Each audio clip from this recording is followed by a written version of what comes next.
Hi there everyone, GuardianE here with another live reaction and first impression video for Fire Emblem Heroes.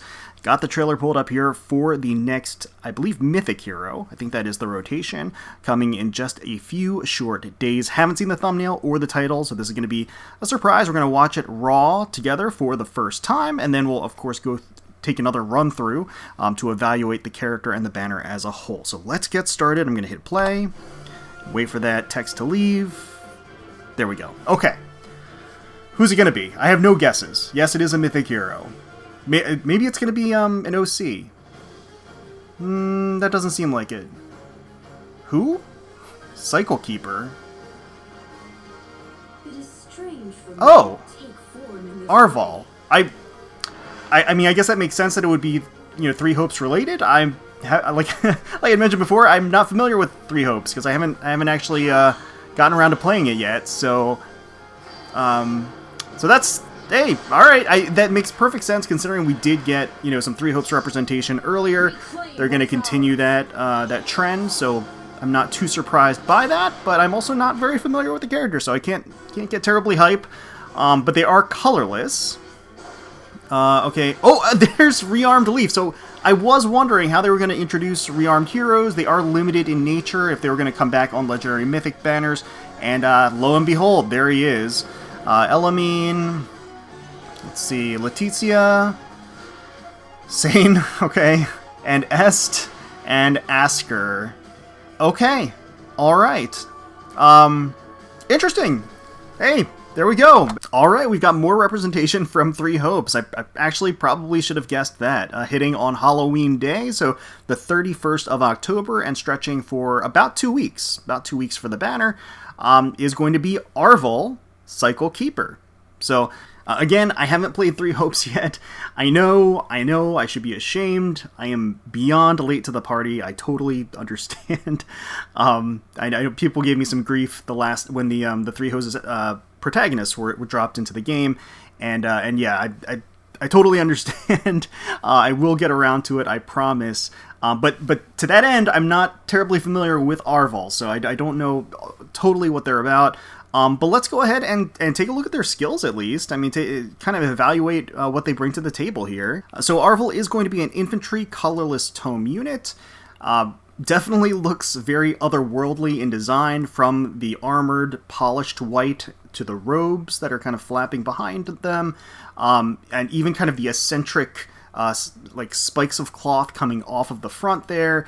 The blood red eyes and the ornaments are particularly striking, especially amidst the rest of the sterile color palette. There's really not a whole lot of color going on, other than the chest emblem that they have there. Just overall a very ethereal, sort of alien design. So Arval's weapon is going to be Rite of Souls, 14 might, again, colorless tome, so has a killer slaying effect. At start of turn, inflicts guard on foes within 3 rows and 3 columns, centered on unit, with res less than unit's res. Okay. If unit initiates combat or is within 2 space of an ally, grants +5 to all stats during combat, deals damage equal to 20% of unit's res. Well, okay, including when dealing damage from a special before combat, like an AoE special, and foe cannot make a follow-up attack. So there's a lot of great stuff packed in there. Killer slaying effect to start things off is never, ever a bad start in a weapon description. Presumably, they're going to have some pretty decent res in order to meet the threshold for a lot of the conditions of the weapon. It's interesting that they have this debuff, this guard debuff, wherein it's a pretty huge range. I mean, 3 rows and 3 columns is effectively most of the map, depending on the character's placement. So, as long as they have more res than the unit's res, they inflict guard. That's really good. That's really good. I mean, it's not going to be a must-have, I think, in most cases, but it's going to be a really nice to have, and it's going to be a huge hindrance on the enemy as well. And then the next component deals damage equal to 20% of unit's res, and it's effectively a mini iceberg as fixed damage, including if there's going to be an AoE element to it. So that's really potent. Again, with the understanding that they're going to have really solid res, having a additional fixed damage component to the weapon that plays off of that res is very, very useful. And then finally, foe cannot make a follow-up attack. That's obviously very, very good. I'm kind of thinking that since this appears to be more of a player phase weapon, that one of the conditions being that they are in fact player phasing for some of the effects, it might be better if it was a guaranteed follow-up attack for the user of the tome, or if they have high speed, having an effect that neutralizes effects that would prevent follow-up attack. Something like that I think might be a little bit more useful than this, just because foe cannot make a follow-up attack. It's still going to be good, but I just feel like it might play more to those strengths. But still overall solid. So Glacies for the special, obviously, again, they're probably going to have monumental res, and Glacies is going to hit super hard as a result of that. Duality for the A slot grants attack res +9. End sentence, period. That's it. It starts with just grants attack res +9. That's already good. That's already great. A conditionless +9 to attack and res. Grants weapon triangle advantage against and inflicts weapon triangle disadvantage on red, blue, and green foes during combat. What? Neutralizes effects that boost values along the weapon triangle advantage or reduce values along the weapon triangle disadvantage. Triangle adept on unit and foe. At start of combat, if unit's HP is greater than or equal to 25%, unit makes a guaranteed follow-up attack during combat. Okay, well, there's the guaranteed follow-up attack. Let me fix my face, I guess. What is this skill? That's ridiculous. So it neutralizes Triangle Adept. They're a colorless tome. So much for Raven Tomes. Can we finally get refines for Raven Tomes, by the way? I think we're this far removed where it literally makes no difference at all. But that, I mean, that's really big, because one of the strengths of Raven Tomes, or any equivalent of Raven Tomes, any Raven Tome effect, is to be able to capitalize on effective damage against colorless foes, and neutralizing Triangle Adept in general is definitely going to take its toll on that niche role. +9 to attack and res, I mean, I don't even need to talk more about that. That's just amazing. And that pretty much means that they have rainbow effective damage, which is absurd. That just means they're going to have neutral damage with colorless. Every other color they're going to have color advantage against, with the exception of Raven Tomes, where I think it's going to effectively mean that they're neutral, because Raven Tomes would grant effective damage, and then Duality would neutralize the effective damage. So I'm pretty sure it kind of just cancels itself out, more or less. But actually, now that I think more about it, the disabling of the Triangle Adept is more so that you don't have color advantage against all colors, amplified by Triangle Adept. That's a nutso skill. That is a nutso skill. Attack res tempo 3 for the B slot. Inflicts attack res -3 on foe, and neutralizes effects that grant special cooldown charge +X to foe, or inflict special cooldown charge -X on unit during combat. So that's a powerful, potent, general use B-slot skill. The in-combat buffs are going to be helpful to amplify their damage, as well as to reduce the damage that they're taking.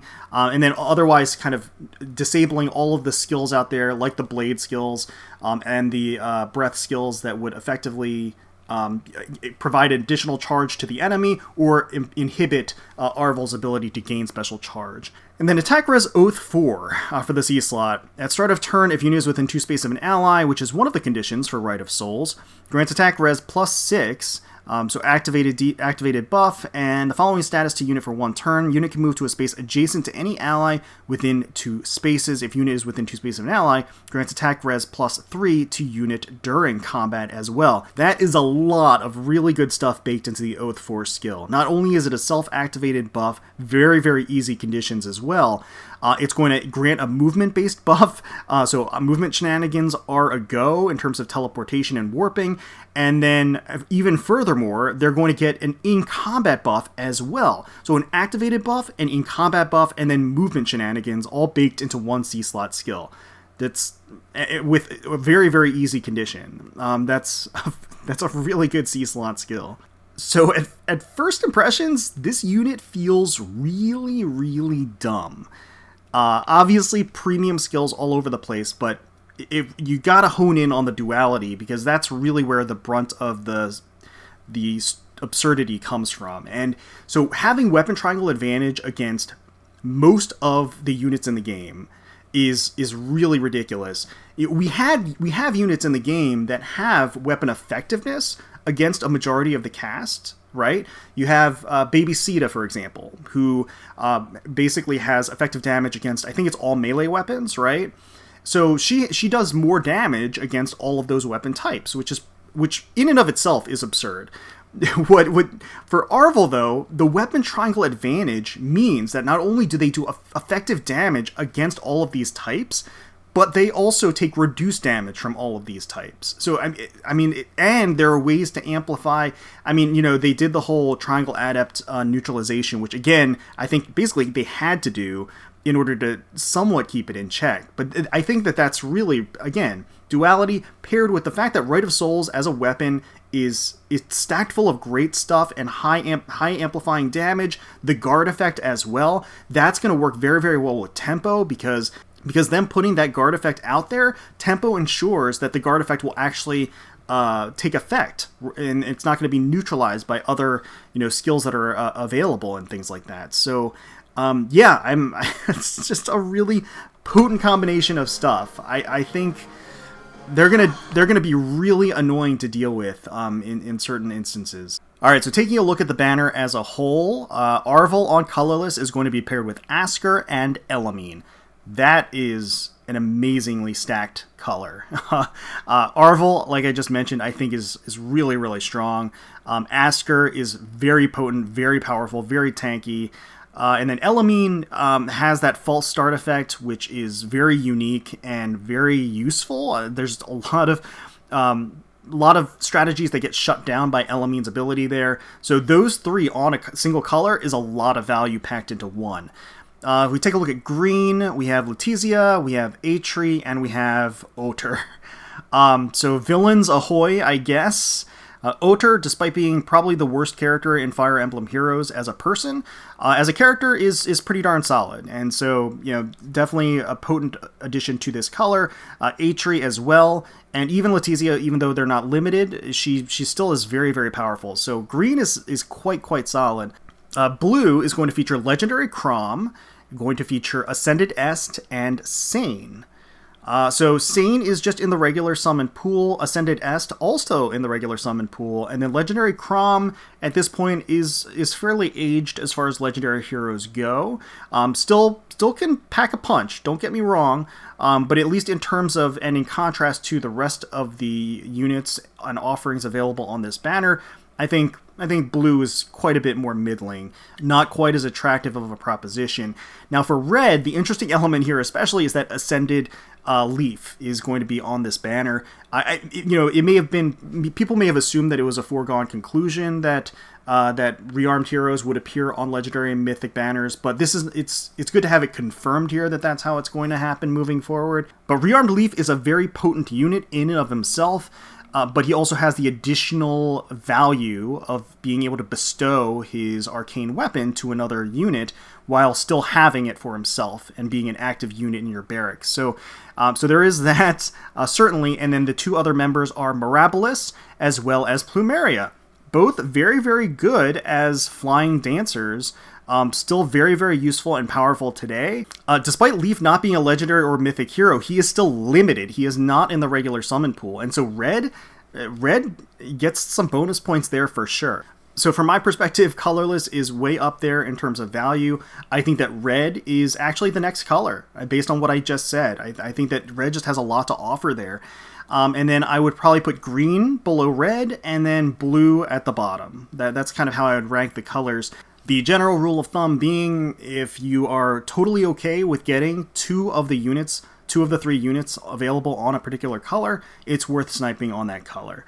But otherwise, it's probably worth waiting for a future banner where the color sharing offerings are a little bit more in your favor. There we have it, Arval Cycle Keeper debuting on the 31st of October on Halloween.